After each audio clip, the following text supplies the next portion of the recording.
আমার মনে হয় যে এই নিউজটি দেখার পর বিএনপির চেয়ারপারসনের মানে ভবিষ্যৎ যিনি চেয়ারপারসন হতে যাচ্ছেন জনাব তারেক রহমান তিনি খুবই ডিপ্রেশনে পড়ে যাবেন। কারণ হচ্ছে কি যে এই মুহূর্তে তিনি এখনো দেশে আসছেন না।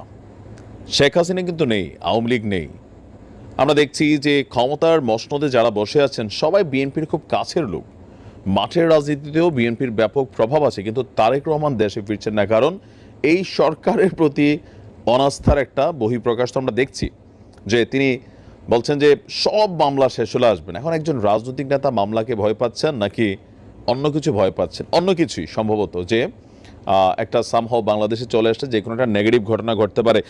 তো এগুলোর পরেও তিনি প্রস্তুতি নিচ্ছেন যে নির্বাচন হবে, আর সেই নির্বাচনের আগে তিনি বাংলাদেশে আসবেন, জনতার কাছে যাবেন, জনতার নায়ক, জনতার সাথে দেখা সাক্ষাৎ করবেন। এই যখন অবস্থা, নির্বাচনের ট্রেন যখন আমরা দেখছিলাম গুটি গুটি গুটি গুটি প্রায় চলছিল, মাঝখানে চেইন খিচে ধরেছে কারা? বৈষম্য বিরোধীদের যেই লিডাররা এই মুহূর্তে সরকারে আছেন। উপদেষ্টা আসিফ খোল্লা একটা বক্তব্য দিচ্ছে। এই বক্তব্য খুবই স্পষ্ট, এবং বিএনপির মধ্যে শঙ্কা, বলছে যে 5ই আগস্টের মতন আরেকটা দিন আসবে। কেন? কারণ তোমাদের এইসব কথায় বাবা নির্বাচন ইস্যুটাতে আমাদের টেনশন লাগে। তো এই যে অভ্যুত্থান ঘটেছে আওয়ামী সরকারের বিরুদ্ধে, বিএনপি বলছে এটার পেছনে একটা জিনিস ছিল গণতন্ত্র, আর গণতন্ত্রের সবচেয়ে বড় সিস্টেমটা হচ্ছে একটা নির্বাচন, গণতান্ত্রিক প্রক্রিয়ায় অবাধ এবং সুষ্ঠু। এখন যে সরকার আছে, জনগণের ম্যান্ডেট কি পুরো আছে? কেউ বলছেন আছে, কেউ বলছেন নাই। কয়েকটা রাজনৈতিক দল, কিছু ব্যক্তি মিলে তাদেরকে বসিয়ে দিয়েছে। বিএনপি বলছে ভাই সংস্কার টংস্কার যা হয়েছে আবার নির্বাচনের দিকে যাও। কিন্তু জাতীয় নাগরিক কমিটি কি বলছে? আমরা এটাকেও গুরুত্ব দিচ্ছি না, বৈষম্য বিরোধীদেরকেও গুরুত্ব দিচ্ছি না। বাট এবার উপদেষ্টা আসিফের এই বক্তব্যকে আপনার গুরুত্ব দিতেই হবে। বিএনপি যখন নির্বাচনের জন্য অধীর আগ্রহে তাদের কর্মকাণ্ড পরিচালনা করছে, তখন আসিফ বলছেন কয়েকটা সেক্টর তিনি পালন করেন।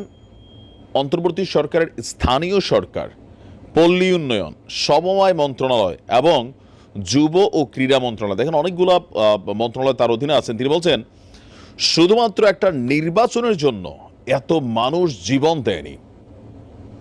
তো বিএনপির নেতাকর্মীরা তখন কেন রাজপথে নামছিল? তারা কিন্তু শেখ হাসিনার পতনের জন্য নামছিল, যে শেখ হাসিনা বিদায় হবে, তারপরে নতুন একটা নির্বাচন হবে, তারা ক্ষমতায় আসবে, এরকম কিন্তু প্ল্যানটা ছিল। কিন্তু ছাত্ররা বলছে যে শুধুমাত্র একটা নির্বাচনের জন্য এত মানুষ জীবন দেয়নি। এই সরকারের ক্লিয়ার ম্যান্ডেট হলো আমরা সংস্কার কার্যক্রমগুলো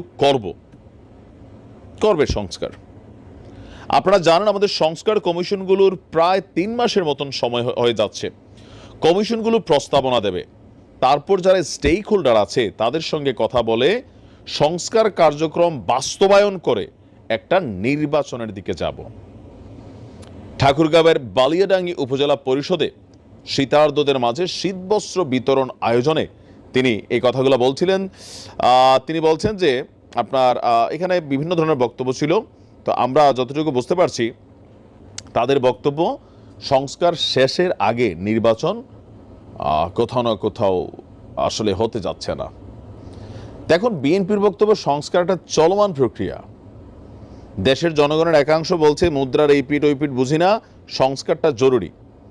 জামাত বলছে সংস্কারের জন্য যৌক্তিক সময় দেব। উপদেষ্টারা জ্ঞানী মানুষ, তারা বোঝেন, জানেন কতটুকু সময়ের মধ্যে যৌক্তিক সংস্কার হওয়া উচিত।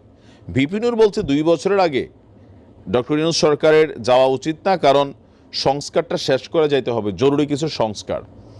এখন আবার এই সংস্কার নিয়ে জনপ্রশাসন ক্যাডারে, সে সংস্কার কমিশন নিয়ে ক্যাডার আবার নামছে এক ধরনের বিপ্লবে, যে এই সংস্কার কমিশনকে মানে বাতিল করতে হবে।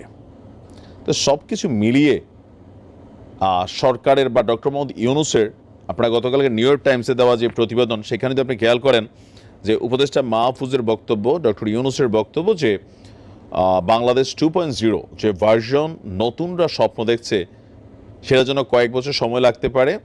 আর নির্বাচন ইস্যুটাতে একদম ক্লিয়ার কোনো মেসেজ তিনি দেননি। তিনি বলেছেন 25-এর লাস্টে অথবা 26-এর মাঝামাঝি পর্যন্ত। এখন যেই প্রক্রিয়াতে চলছে সংস্কার, এত দ্রুততম প্রক্রিয়া হবে না।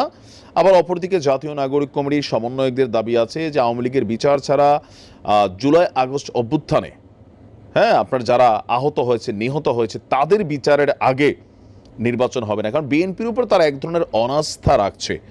আপনার খালেদ মহিউদ্দিন সাহেবের একটা প্রোগ্রামে এই জাতীয় নাগরিক কমিটির যে নাসিরউদ্দিন পাটোয়ারি আছেন, তার একটা ক্লিয়ার মেসেজ ছিল যে কোথাও না কোথাও তারা বিএনপির উপর আস্থা রাখতে পারতেছে না।